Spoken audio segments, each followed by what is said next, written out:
Agradecemos al licenciado Juan Miguel Castillo Roldán aceptar nuestra invitación para conversar esta noche en Pulso Nacional.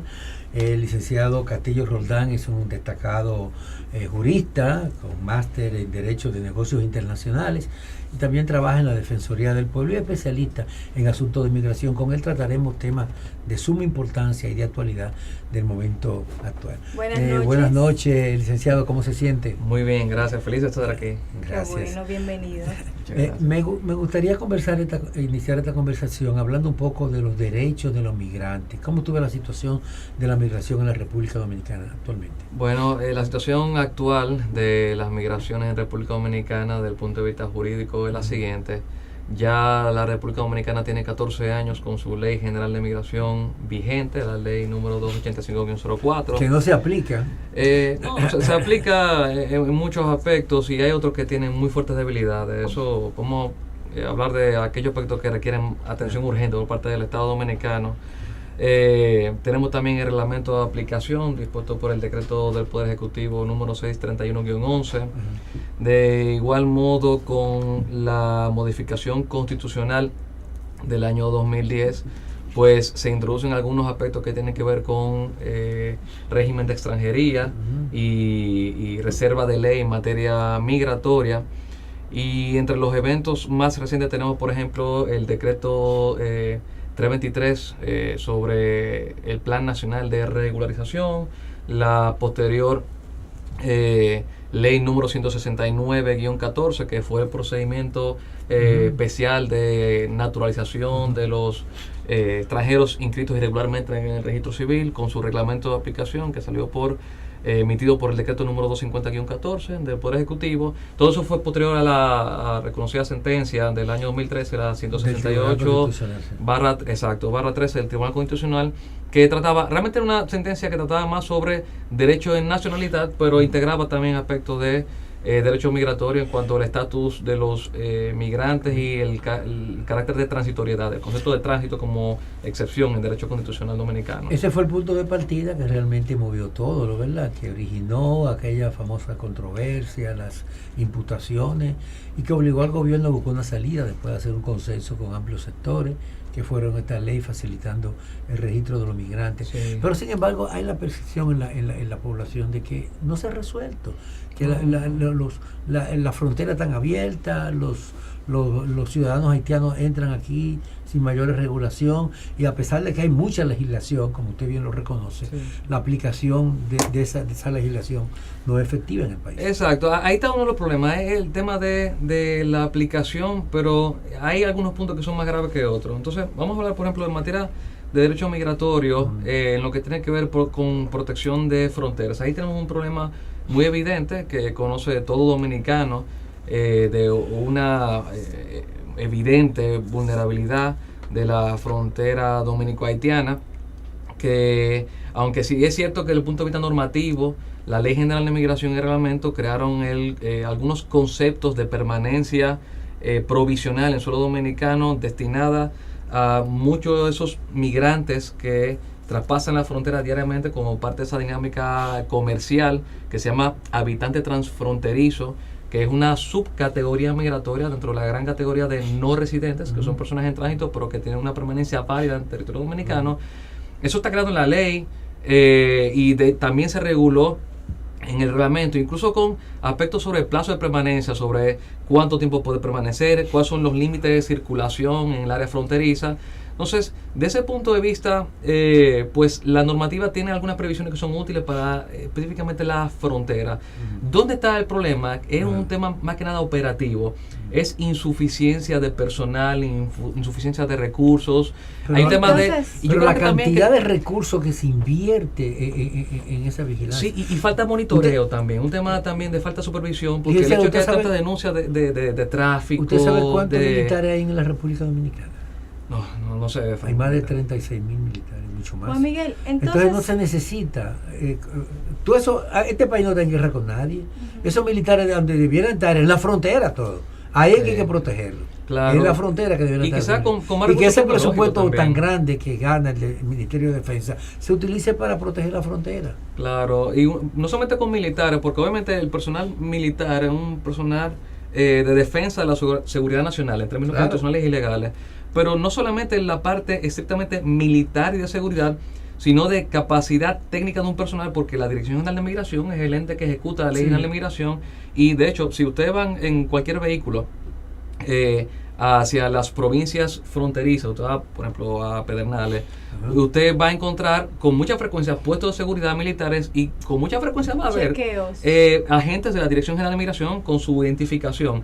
Lo que pasa es que a veces no basta con la mera presencia de autoridades, sino también el ejercicio de supervisión de la actuación de esas entidades, y también el aprovechamiento de tecnologías que tenemos hoy en día para tener cruce de información en tiempo real, también con base de datos de registros extranjeros, para que no solamente las admisiones legales sean registradas con intercambio de información eficiente, sino que todas las detenciones y deportaciones en punto de entrada, ya sea mediante la medida de deportación o ya sea mediante la medida de no admisión, pues tengan un registro confiable que permita la detección en caso de reincidencia, que es uno de los problemas que tenemos hoy en día en los procesos de no admisión en punto de entrada de la frontera. Un asunto que usted acaba de mencionar, que se hacen las leyes, se ejecutan a nivel de carta, ¿no?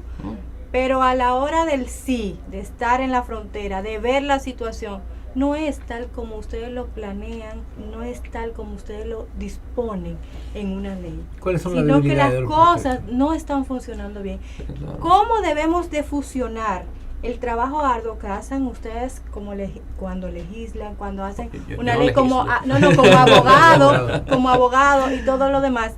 ¿Cómo fusionar esa ardua labor con lo que es la ejecución en sí, que no se lleva a cabo en República Dominicana? Yo no sé si la respuesta va a ser un poco cliché o trillada, pero yo estoy seguro que también han escuchado, la han oído antes. Voluntad política. Sí, indudablemente que sí. Sí, lo cierto es que... Además hay muchos intereses. Sí. Hay muchos intereses, hay muchas personas que se benefician de ese desorden. Pero hay muchas personas que no quieren que exista una verdadera regulación en la frontera. Hay personas que se han enriquecido y se siguen enriqueciendo con el tráfico ilegal de ciudadanos haitianos en la República Dominicana, y eso es lo que justifica que la frontera tenga 5 puntos de chequeo, pero todo el resto de la frontera están completamente abiertos, la gente entra y sale, no hay mayor vigilancia. Y cómo se justifique también que la República Dominicana tenga 5 consulados en Haití. ¿5 consulados para qué? Sí. Cuando pudiera tener 1 o 2, ¿para qué? Porque es un negocio de traer gente legal o ilegalmente. Si me lo permite, yo puedo hacer un contraste entre cosas que están funcionando conforme a la ley y reglamento y cosas que, en definitiva, no es que no funcionan mal, es que no funcionan y punto. Por ejemplo, la Ley General de Migración y el reglamento de aplicación establecen categorías migratorias. Por ejemplo, la residencia. La residencia tiene un procedimiento muy bien establecido, que es parte de la concesión de un visado de residencia, un plazo de permanencia con el visado para solicitar la carnetización ante migración. ¿Qué tiempo? 2 años. Si es ordinario es 1 año, se renueva todos los años hasta pasar de la residencia temporal permanente. Y hay categorías incluso especiales con ciertos privilegios, como la residencia por inversión, los regímenes de pensionados, jubilados y rentistas de fuente extranjera. Hay muchos. Temas de no residencia también hay categorías que funcionan muy bien, como la de estudiante extranjero. Usted es estudiante extranjero y certifica que cursa estudios con una entidad educativa avalada, y usted está inscrito, pues usted tiene derecho a solicitar a migración que lo reconozca como no residente bajo esa categoría. Y en fin, esos son ejemplos ilustrativos. Sí. Cosas que no funcionan en lo absoluto, y es la crítica que en todas las intervenciones públicas que estoy teniendo últimamente he tratado de reforzarlo, y cuando escribo un artículo trato de plasmarlo ahí también. Planificación. Necesitamos planificación de la política migratoria. Necesitamos trazar unos objetivos. Entonces ahí yo voy a conectar con una parte de la ley, con una parte del pacto, que es el tema más actual que tenemos hoy en día, el Pacto Mundial para las Migraciones. El pacto, entre las cosas que prevé el proyecto de pacto y en algunas partes la Declaración de Nueva York, que es el documento del año 2016, que es el que primero sale en el año 2016, y de ahí sale al proyecto de pacto, pues resulta que habla de los conceptos de optimización de las ventajas y los beneficios de la migración. Entonces, paro ahí.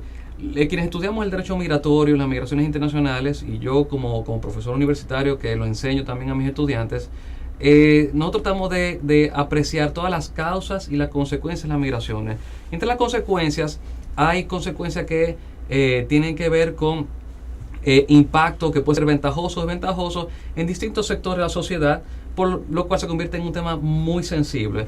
Tema, por ejemplo, de sustitución en puesto de trabajo, elevación de las capacidades técnicas, temas de calificación educativa, en fin, hay muchos procesos interesantísimos.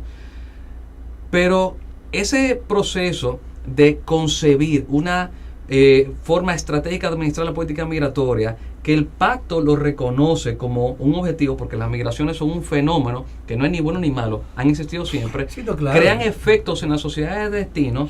Usted tiene que esos efectos, primero, regularlos, claro, administrar la migración de forma inteligente conforme a la ley, ejercer una potestad discrecional del Estado, que es un desprendimiento de su soberanía, y en la esfera de ejercicio de esa potestad, son los derechos humanos. Usted no puede violar los derechos humanos del migrante. Usted ejerce su soberanía, su normativa, pero sin violentar ningún derecho fundamental, claro, y no porque sean extranjeros, sino porque son seres humanos, y la atribución de derechos humanos y fundamentales es transversal a todas las personas, sin importar su género, sin importar su situación migratoria, su nacionalidad. Social. Dicho eso, ¿qué dice la Ley General de Migración nuestra?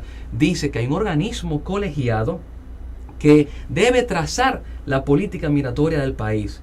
¿Cómo se llama ese organismo colegiado? Consejo Nacional de Migración, creado en la Ley General de Migración. Digo que es colegiado porque se compone. Ahí está el ministro de Interior y Policía, que, paréntesis, es, desde el punto de vista legal, el responsable de la ejecución de la Ley General de Migración. Responsable, porque es la entidad que es jerárquicamente superior a la Dirección General de Migración. Porque la Dirección de Migración viene siendo una entidad, la palabra correcta es ejecutora. Por ejemplo, dependiente del ministerio. Exacto. Por ejemplo, los recursos administrativos que se ejercen de forma jerárquica contra decisiones de migración, quien lo conoce es el Ministerio de Interior y Policía. Y el Ministerio de Interior y Policía, que tiene una facultad incluso de disponer expulsión de extranjeros, no deportación, expulsión por causales previstas en la ley, aunque ellos la ordenan, quien la ejecuta legalmente es la Dirección General de Migración. Entonces, ese ministerio, o sea, cierro paréntesis de por qué es importante que ellos presidan ese consejo. Ellos lo presiden, y también están como miembros en ese consejo, pues, el Ministerio de Relaciones Exteriores, el Ministerio de Trabajo, el Ministerio de Turismo. Hay varias entidades. Esas entidades, al conformar ese consejo, se supone que tienen que ser los que planifican esa política migratoria conforme a los mejores intereses de la nación. ¿Cuáles son esos mejores intereses? Tienen que primero partir de una base de datos, de información y de análisis de las circunstancias que rodean el país en ciertos sectores. ¿Cuáles son las circunstancias actuales? ¿Y esa información usted tiene a mano, esa base de datos? Debería existir, y lo cierto es que pero migración se supone que debe tener esa información. Entonces, ahí entra otro componente. Se supone que desde el punto de vista técnico, de asesoría técnica, la ley de migración reconoce un ente que se ocupa de eso, que se llama Instituto Nacional de Migración. De hecho, del instituto depende una figura que se creó en la ley y también se reguló en el reglamento. Se puso en funcionamiento luego de la entrada en vigencia del decreto 631-11, que fue la Escuela Nacional de Migración, que es el ente que gradúa a los oficiales de migración que eran inspectores de migración, formados conforme a la ley y reglamento. Ese instituto se supone que tiene que tener todas las herramientas para evaluar la situación migratoria, desde el punto de vista jurídico, económico de República Dominicana, de manera que las entidades competentes como el Ministerio de Interior y Policía, Migración y el Consejo Nacional de Migración puedan hacer una toma de decisión inteligente conforme a los mejores intereses. ¿Qué significa los mejores intereses? Significa que usted, cuando aplica derecho migratorio, usted tiene que pensar primero en los límites de la ley y la Constitución. Y cuando digo ley y Constitución, no solamente los procedimientos, es derechos humanos en general, debido proceso, seguridad nacional. Y esa seguridad nacional y el ejercicio de esa potestad soberana ha sido también recalcada recurrentemente por el Tribunal Constitucional. Perfecto. Ahora, dicho eso, dentro de los límites de regulación que tú tienes como Estado, tú dices, vamos a aplicar restricciones donde las necesitamos, vamos a aplicar flexibilidades donde las necesitamos. Entonces, ¿a quién tú le aplicas flexibilidades? A una migración positiva que te va a generar beneficios a tu Estado. Usted necesita como Estado, y piensen por ejemplo en estados como Canadá. ¿Cuántos médicos necesitamos? ¿Cuáles son los perfiles de los migrantes que estamos recibiendo y que están solicitando visa, por ejemplo? ¿Y qué tipo de visa? ¿Cuál es la calificación educativa? ¿Tenemos capacidad de verificación de antecedentes penales? ¿Sí o no? Todo eso y es evaluación importante. de eso. Todo eso. Entonces vamos a ver. Pero ¿quién tendría que hacer esa evaluación? El Consejo. Porque el Consejo problema, y el Instituto problema Nacional de que en Migración. este país, uno de los problemas graves de este país, es el problema de que nadie quiere ser indio, todo el mundo quiere ser cacique. Entonces hay tantas instituciones. Hay una dirección de migración, hay un consejo de migración, un instituto de migración, una escuela de migración. Sí. Cada quien quiere tener. Entonces se diversifica tanto. Claro. Entonces hacer un esfuerzo en conjunto en beneficio del objetivo de la institución es muy difícil. Y entonces nadie asume una responsabilidad. Ay, sí. Porque es un problema. Es Y un quisiera problema, agregar es una algo. debilidad. Si hay un abogado en la audiencia que maneje materia migratoria, que se dedica a eso, colega, usted me va a entender muy bien lo que yo voy a decir en este momento. Es muy difícil para un abogado en ejercicio, un abogado ya sea que sea parte de un bufete o ejercicio independiente, cuando va a iniciar un procedimiento migratorio representando a un extranjero que es su cliente, y ese cliente desea hacer un procedimiento de residencia. Y digamos que tiene algunos pasos adicionales porque va a ser por inversión quizás, y tiene que validar la inversión para asegurar que no sea narcotráfico, lo cual es muy importante que no sea inversión de origen ilícito, ¿cierto? Entonces, con la ley de lavado de activos que está estricta ahora. Sí, entonces ese abogado empieza a hacer las gestiones, y más aún si un extranjero que viene de un país que no da habla hispana, hay que hacer traducciones legales, hay un proceso un poco complejo. Entonces ese abogado comienza a toparse con esta burocracia, el aparato administrativo interminable, donde en migración nunca te cogen el teléfono, nunca te atienden, tardan 4 o 5 meses en dar una decisión, cuando incluso los periodos de permanencia con el visado ya están vencidos, y crea una situación de limbo jurídico muy extraño sobre pero eso pasa el estatus jurídico. En la mayoría de las instituciones públicas. No, pero en el caso de migración entonces yo voy a citar un ejemplo que yo he visto en la práctica. Ciudadanos extranjeros con los papeles al día, que eso da gusto verlo, todo al día, no antecedentes penales, vienen a invertir al país, a traer recursos, a generar empleos y a pagar impuestos. Eso es extranjeros con títulos universitarios. Son gente la que tú quieres que claro, migre. Es el tipo gente que tú quieres que migre, que aporten a la y sociedad. usted viene a chocar con este muro de burocracia que comienza. Es la corrupción, lamentablemente. Bueno, debilidades de todo tipo. Y entonces cuando usted hace un procedimiento, digamos que la persona, un caso que yo vi, esa persona era de nacionalidad portuguesa, era de Portugal, y sin embargo él tenía 25 años viviendo en México. La persona ni se acordaba de Portugal, era un residente legal en México, no tenía contacto ya con Portugal, no tenía ni familia. Y cuando vamos a hablar con migración, por ejemplo, en ese caso, dice, bueno, lo que pasa es que la documentación que él va a traer, así como la solicitud de la visa de residencia, tiene que hacerlo del consulado dominicano en Portugal. Sí, pero el tipo tiene 25 años que no vuelve a Portugal, y él es residente en México. No, porque tiene que ser el país de origen, que eso realmente no está tan así en la ley. Y está en la ley así. Entonces, no, país de origen. Y lo cierto es que basta que el Estado que va a recibir la recepción verifique que el lugar de donde se produce la iniciativa del extranjero de ir a residir sea desde una permanencia legal, porque no queremos convertirlo su estatus de ilegal a legal. De un tráfico de ilegal, claro. Entonces no puede ser así. Entonces, cuando tú comienzas a ver toda esta exigencia y tú sales de migración y tú coges el malecón y subes la Churchill y la Lincoln, tú te encuentras con esta cantidad de extranjeros ilegales en la calle, en construcciones, tú dices, wow.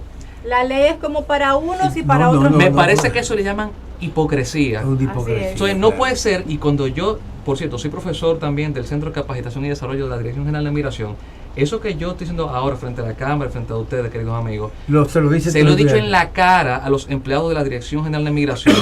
Ustedes tienen que asesorar al director de migración para que aplique las restricciones de forma inteligente. Son políticos. Entonces no puede ser que tengamos la frontera abierta, ilegales en la calle. Y exigiendo tantos. Y sin embargo, cuando usted, a uno que viene legal a invertir en el país, a ese se la ponen en China. No puede ser. Lamentablemente bueno, no puede ser. Eso es un ser. tema que es lamentable en esta República Dominicana. No, lo que es lamentable es que el tiempo se nos agotó y que hay tantos temas interesantes para conversar con el licenciado José Miguel Castillo. Juan Miguel Castillo.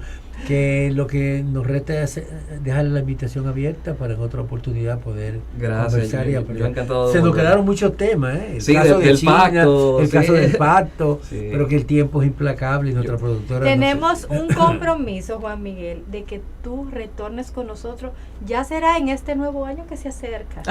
Así que vamos a iniciar el año a principios de enero, por ahí vamos a coordinar o a mediados, claro que sí, para que usted vuelva con nosotros. Creo que la población necesita que se toque el tema. Sobre todo que se ha creado tanta... Y objetivamente, pues el pacto tiene cosas buenas. Cosas muy buenas. Entonces vamos a incorporarla también, las que son buenas. Claro, vamos a ser inteligentes y vamos a beneficiar a la nación dominicana con las cosas que son buenas. Así es. Así es. Y a ustedes, amigos televidentes, no se vayan porque hay mucho más en Pulso Nacional.